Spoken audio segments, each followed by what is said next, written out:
Hi, I'm Pastor Harley Wheeler with the Broadway United Methodist Church. I want to share with you this word of God from Joshua chapter 22, verse 31.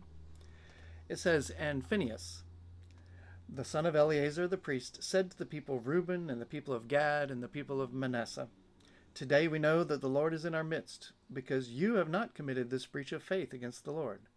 Now you have delivered the people of Israel from the hand of the Lord." Now I suppose the verse needs some explaining. It is in the early days of the life of Israel as a nation.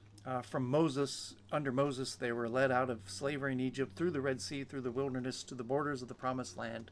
Under Joshua, they went in and began to take possession of the land. Now, as it happened, three of the tribes found their possession on the one side of the Jordan River before entering the Holy Land proper.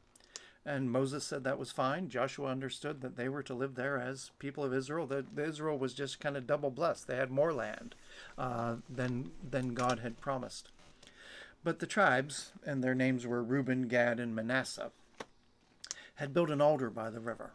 And the people were in a stir. They said, do they have an altar to another God? And it's kind of an example of don't get talking, don't slander, don't assume the worst. Go and talk to them.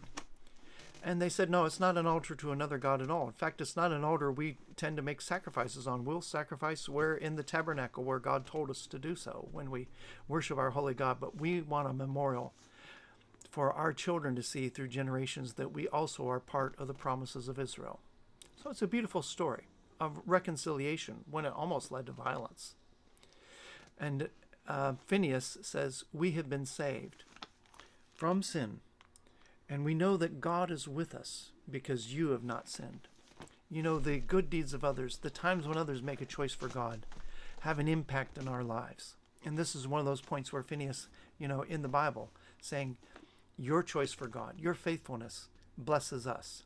Look for the faithfulness in other people. It's there to see. Wonderful stories of devotion to God. And be blessed in your life and be encouraged. Thanks. God bless. I'm glad you were with us today.